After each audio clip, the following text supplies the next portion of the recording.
J'essaie quelque chose de nouveau, j'essaie de faire un petit peu une vidéo regroupant quelques animés parce que il y a beaucoup d'animés dont je veux parler, parce qu'ils sont bons, moyens, mauvais.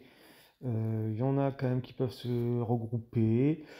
Et donc là, je vais essayer de faire regrouper quelques petits animés, notamment évoquant des donjons. On va commencer avec le premier, No Way Out of the Exploration Hero, où on a un héros qui est tout à fait débutant, qui continue d'aller dans un labyrinthe par souvenir pour une de ses copines qui a arrêté d'aller faire des excursions de labyrinthe et qui va découvrir des invocations avec lesquelles il va continuer d'aller plus loin, qui vont permettre de l'aider à évoluer.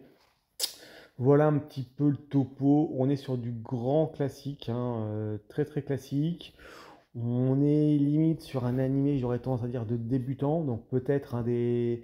Si vous avez plein de fantasy, si vous voulez commencer les mangas des fantasy, Garde le dos étant peut-être trop déjà un trop bon niveau, on peut commencer avec des niveaux un petit peu comme ceux-là, intermédiaires. On a juste l'impression que cet animé a été effectivement fait par des débutants, pour des débutants, à la fois dans le déroulé de l'histoire, à la fois dans l'explication des capacités. Donc, et puis voilà, maintenant ça reste malgré tout, on peut penser ce qu'on veut, mais c'est forcément comparable à ce qu'on a vu par le passé, et ça reste malgré tout distrayant. Je ne vais pas dire extraordinaire, mais j'ai vu bien pire. Donc ça peut être distrayant, 12 épisodes, ça va vite, ça peut être un peu mignonné, sans attendre à quelque chose d'extraordinaire. Dans ce même ordre d'idées, on peut aussi également évoquer Quality Insurance in Another World. Donc bon, le titre en français, bon, tout est dit dans le titre. Là encore, on est sur un animé qui n'est pas non plus exceptionnel. C'est l'histoire de l'île de Claiborne où il y a un paysage fragmenté en 5 petites nations conflictuelles avec des conflits en permanence. Et au milieu de ce décor, bah, en fait, il y a le royaume de Bale où c'est un royaume plutôt tranquille et modeste.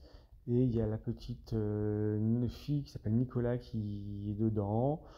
Sa vie est assez simple, c'est un PNJ en vérité, et sa vie va prendre une tournure dramatique lorsqu'elle rencontre un dragon géant qui n'aurait pas dû l'attaquer, et que elle se fait donc sauver par un Aga qui intervient, qui se présente comme un membre du King Seeker. Donc voilà, des enquêteurs du roi.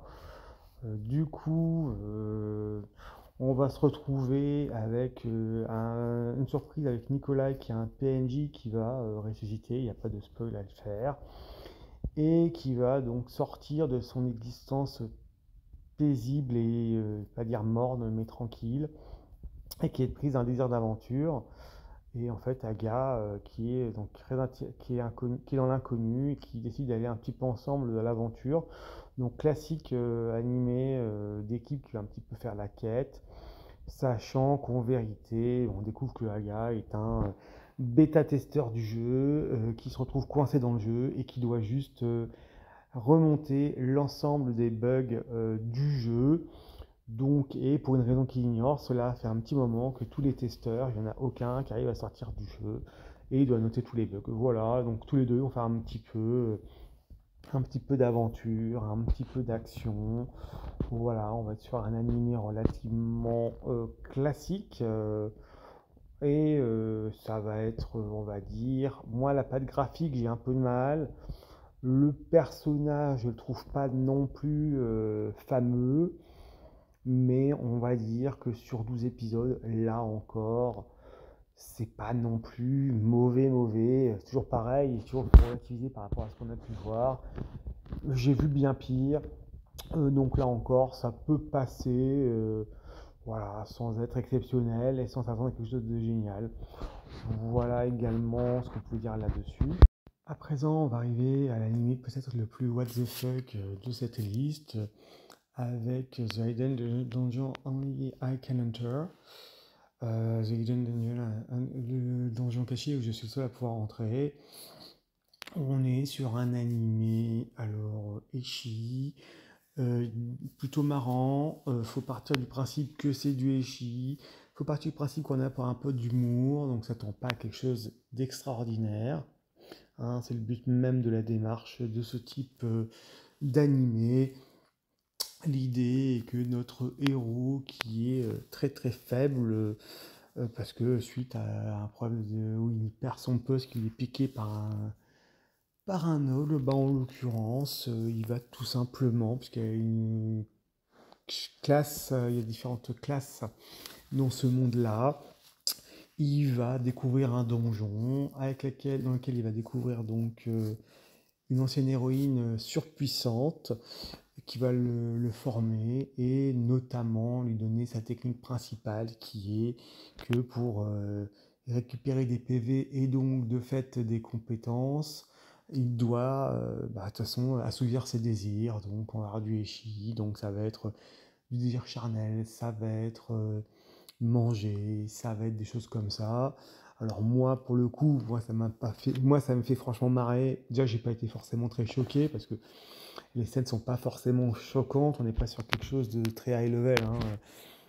Quand on voit un Trinity Seven, par exemple, là pour le coup c'est vraiment soft. Pour moi, c'est plus du fan service que du ecchi en tant que tel. Oui, l'anime n'est pas parfait, effectivement. S'il n'avait pas cet humour-là, il ne serait pas forcément marrant. Il est peu connu, ce qui est un peu dommage, parce qu'il y a quand même beaucoup de merde par ailleurs. Et on peut voir ce qu'on veut là-dessus, mais ça reste distrayant et un anime de bonne facture. Une fois qu'on a fait le deuil de cette partie un petit peu ecchi, franchement, on se retrouve sur un animé de fantasy plutôt agréable à regarder, plutôt distrayant, plutôt fun. Donc pour moi, pour le coup, c'est peut-être le meilleur de ces trois-là dans ce modèle exploration de donjons. Je ne vois pas de Dan Nashi parce qu'il y a une vidéo spécifique pour ça à part qui pour moi est une référence sur les animés de donjons. Maintenant, voilà, c'est un animé qui est pas mal du tout. Bien évidemment, bah, à partir du moment où on sait à quoi s'attendre, pas de surprise. Certains diraient que c'est cringe, d'autres diraient que c'est borderline. Moi, je trouvais ça plutôt fun. Donc voilà, ça peut être sympa. C'est un petit peu le tour de quelques animés dont je voulais parler. Allez, on va voir pour les prochaines vidéos.